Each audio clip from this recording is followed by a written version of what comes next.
Ladies and gentlemen, this is TVP World. I'm your host, Benjamin Lee, and welcome aboard the Eastern Express. Now, sometimes even good news leaves a bitter aftertaste. The release of 14 political prisoners in Belarus is undeniably positive. It's a rare glimmer of hope in a country where dissent is typically met with prison walls, exile, or even worse. And among those freed is Sergei Tsikhanouski, husband of exiled opposition leader Svetlana Tsikhanouskaya. But there's so many more stuck behind those bars, and their situation is dire. While the cells may have opened for some, the cage of the Belarusian regime remains intact. And the question lingers, what did Alexander Lukashenko want in return? Because nothing in Minsk comes for free. So, without further ado, let's take a look at our latest report to find out more.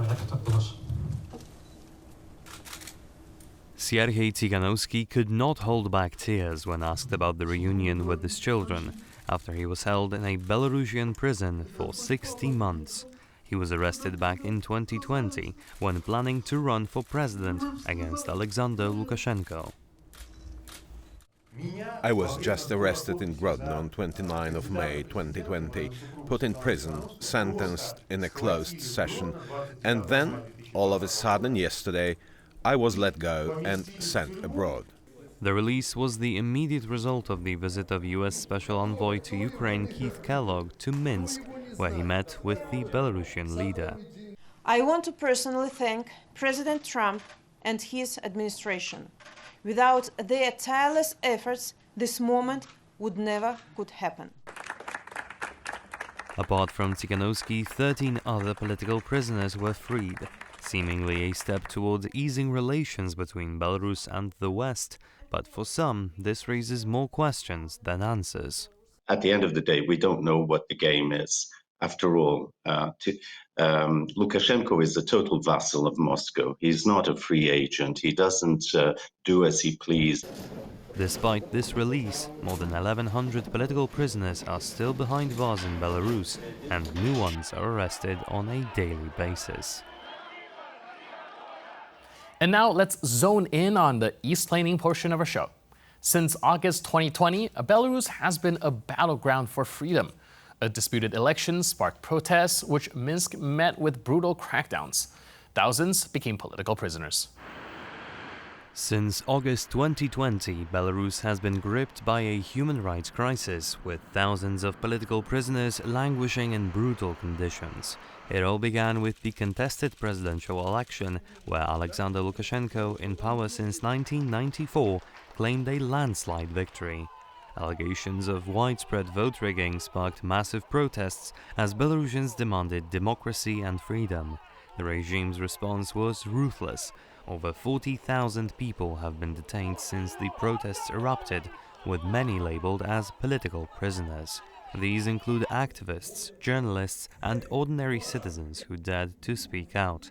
Detainees face inhumane treatment, overcrowded cells, torture, and lack of medical care. Some, like blogger Roman Protasevich, were forcibly abducted to silence dissent. Families are often left in the dark, unsure if their loved ones are alive. Despite international condemnation, Lukashenko's grip tightens, backed by Russia. Yet the Belarusian spirit endures. Exiled opposition leader Svetlana Tsikhanouskaya continues to rally global support, urging sanctions and justice. For the over 1,100 political prisoners still behind bars, their fight for a free Belarus is the only hope for their freedom. And now let's take a look at the issue in greater detail. Now let's be honest for a second. Lukashenko isn't suddenly having a moral awakening. He is calculating. He's always has been. And this time he's playing a dangerous game, offering small gestures to the West in hopes of peeling off some of the suffocating European sanctions. But also, and perhaps more importantly, he's trying to make himself relevant to the one person who might just have the appetite for a deal, Donald Trump. Keith Kellogg, Trump's special envoy, set flight to Minsk to meet with Lukashenko, a visit with many layers and no simple answers. What did the US offer, and what did Belarus promise? That's not as simple as I free prisoners, you lift sanctions. Lukashenko knows that narrative is too convenient. He's playing chess, not checkers. So one theory is that by releasing Tsikhanouski, Lukashenko hopes to subtly destabilize the opposition in exile. He's betting that Svetlana Tsikhanouskaya may lose some of her international momentum now that her husband is free. It's a cynical move, one that echoes the cold calculations made in the shadowy offices of Belarusian security services. And let's be honest, Lukashenko would like to cash in on his gesture, expecting to be rewarded with some form of European leniency or at least a pathway back to the negotiation table. But why now? Why is Lukashenko making these moves at this particular moment? Well, the answer, as usual, starts in Moscow. Lukashenko has spent years perfecting the art of balancing, appeasing Russia while occasionally flirting with Europe. It has been his survival tactic in a world where Belarus is economically, militarily, and politically tethered to the Kremlin. But Russia's full-scale invasion of Ukraine destroyed Lukashenko's act. By allowing Russian forces to invade Ukraine from Belarusian soil, he burned bridges with Kyiv and the European Union. Since then, Lukashenko has sought a plan B, turning his gaze towards China. Minsk welcomed Chinese investments, trade deals, and infrastructure projects. But for Beijing, Belarus is at best a minor logistics outpost, a gateway to Europe in theory, but not in practice. China's engagement with Belarus is nowhere near the lifeline Lukashenko had hoped for. So that's the wrap-up. 14 freed prisoners, a handshake with an American envoy, and a dictator who knows exactly how many more political hostages he can dangle when the next opportunity arises. Because in Lukashenko's Belarus, even freedom is just another currency. And now, here to shed more light on the issue is Dmitry Polkonets, co-organizer of Belarus Democratic Forces Forum. Hello, sir, and welcome to Eastern Express. Hello. So today we're trying to unpack Lukashenko's calculation when it comes to choosing his political prisoners to release. And well, my first question is why now and why Sergei Tsikhanouski in particular? It's a very important role of release political prisoners. It's due to new Trump administration was happened because I believe Trump and his team they asked Lukashenko to release political prisoners, and I just wanted to tell that in February, I, together with colleagues, we collect 33 signatures from Nobel laureates and send this letter for President Trump. And probably it's also will play in future and play in past big role why Trump administration care about political prisoners. And I applaud the activities from new U.S. administration because they help people, and it's very important also for future. All right. With a lot of political prisoners still in Belarus, my question is also, is there a reason to choose Tsikhanouski as one of the prisoners to be released in particular? Do you think there's any aspect of play at this? Is it just because of his notoriety, or are there any other incentives behind that? So I think the list of prisoners who must be released more bigger. Probably Lukashenko only now step only did only one step, but I hope in near future we will see on freedom more and more political prisoners because each life is very important. Not only famous people, not famous. I think all political prisoners must be released, and I hope during this conversation with Kalak in Minsk, Lukashenko also spoke with him about possibilities for release political prisoners. And I think the United States appears to be exploring ways to reduce regional tensions, especially amid the prolonged war in Ukraine and growing instability along NATO eastern borders. That is why I think they have a lot of topics and a lot of issues they was discussed during this meeting. One of the theories that's been floated about Tsikhanouski's release is that Lukashenko is perhaps hoping to sow some degree of chaos within the oppositional forces, saying that might derive attention away from Tsikhanouskaya. Do you think that this is a valid concern? So I think Lukashenko cannot care about Tikhanovsky and his life because it was 5 years ago some protest in Minsk, and Lukashenko now controls situation inside country, and it's very difficult for some who outside country to do something in Belarus. That is why Lukashenko not afraid of Tikhanovsky or another leaders of opposition who will be released. And I think it's a sign from his side, first step to show that he wanted to some de-escalation in communication between between some European Union countries and with US also. And I think Lukashenko also believes that if Tikhanovsky will be in Vilnius, the agenda or topics or attention to Belarus on this aspect, like political prisoners, will be less. And one of the most striking images to me when it comes to the releasing of Tikhanovsky is kind of how he looked compared to how he looked like when he went into jail. And we see the picture that Tikhanovsky carries around, and it's like a husk of a person compared to what he was. What does that say about how he's being treated in prison? And do you think that's a widespread thing across all Belarusian prisoners, or do you think he has been targeted specifically? So I think Sergei and another political prisoners look like a victim of Oswestshim. It's concentration camp. It's not a prison. It's not a sanatorium. It's not a hotel. It's a real concentration camp in the center of Europe. I think it's very, very important that now so happened in Belarus, because people suffer from not only from the enough food, also they suffer from some moral aspect because they, I think, suffer from some administration of this concentration camps that now working in Belarus.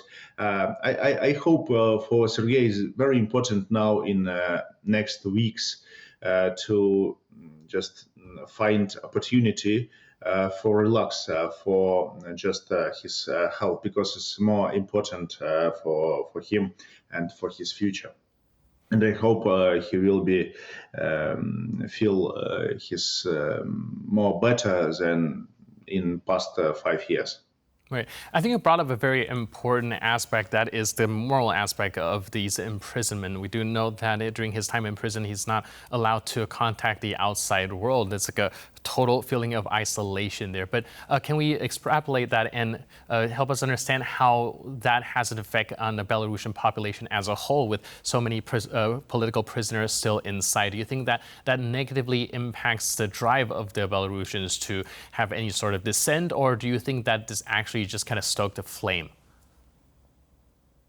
So I think regime Lukashenko will continue release political prisoners in near future, and I think for him, some persons who just have negative aspect in eyes of Lukashenko, they must be fled from country, and some of them will stay in country. But in eyes of Belarusians, I think most people, it's some probably nature of character of people, they not care about political prisoners. They thinking only about money, about sometimes some aspect of securities, and due to long period of repression, some people not care about some another political prisoners. And also I just want to tell that it's a real very, very important role for release of political prisoners is for new Trump administration. And I and my colleagues, we decided to send a message for President Trump, and we ask him to pay more attention for this case and to help release all political prisoners. If it will happen, we will ask Nobel laureates to nominate Trump for Nobel Peace Prize for this humanitarian aspect. Do you think that's enough incentive for the Washington to be more engaged with the releasing of Belarusian prisoners? Or do you think that perhaps the U.S. has its interest in somehow leveraging this position when it comes to negotiation with Ukraine? So I think Washington likely seeks to test whether Lukashenko might be open to reducing his dependence on the Kremlin through unofficial back channels, also with Ukraine, etc. In turn, Lukashenko is eager to explain any opportunities to negotiate the easing of or lifting of Western sanctions, which have placed some negative. In some way, I think also Lukashenko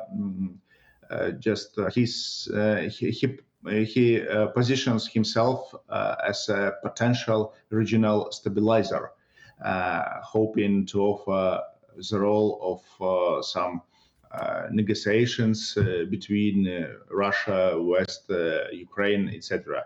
And probably so contacts, it's also important for new US administration because they probably wanted to restart relations between Belarus also. We remember that Trump shut down some foundations and some resources that was sent in for some institutions, democratic institutions, but in fact, some of this money was stolen.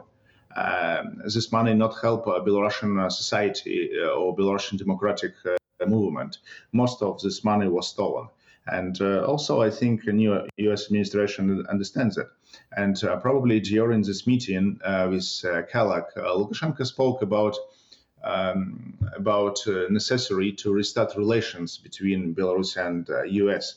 and sanctions, embassy open in Minsk, and ambassador, and also some other issues. And probably they also talking about Ukraine situation, about what kind of peace will be after the war, where and when this war will be stopped, and what will be happened in next year, next month in this region, because it's very important to find solutions how to stop this war and how to start the escalation in the region, because we have now some threats due to some Russian Belarus military tests in September. It's also dangerous for region. Probably also about this aspect. Probably about nuclear weapons they discussed, because Putin and Lukashenko decided to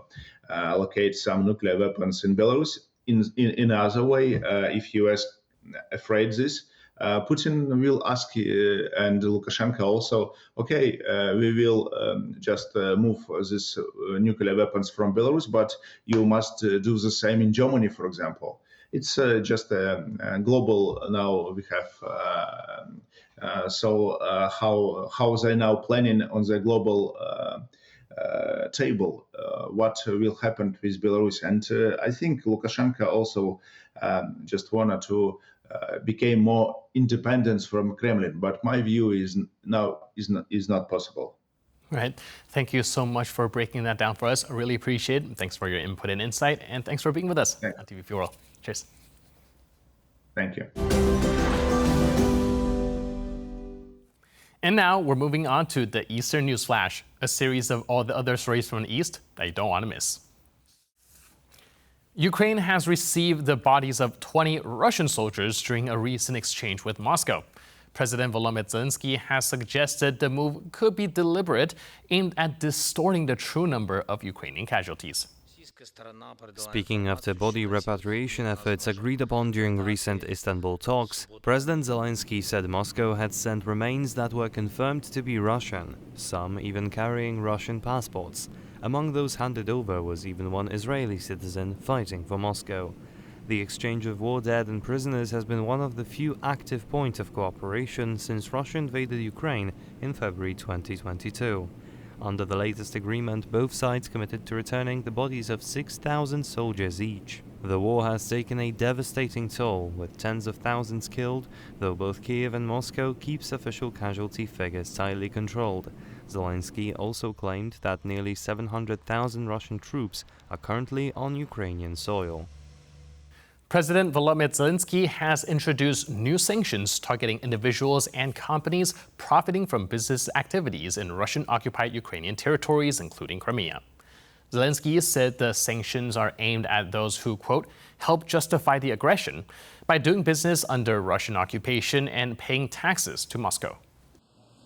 The sanctions published on the Ukraine's presidential office's website name several individuals and businesses. Zelensky stressed this is just the first step in a broader sanctions plan, with more expected soon.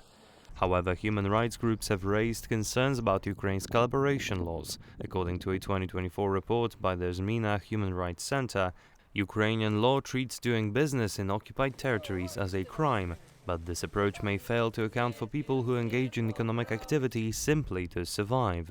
A 2023 report by the Ukrainian Helsinki Human Rights Union warned that such legal actions could in some cases violate international human rights standards.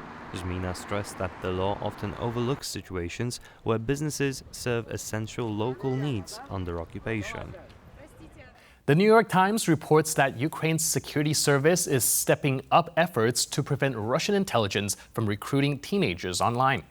Officials warn that Moscow is using social media to lure minors into sabotage and espionage operations with promises of easy money.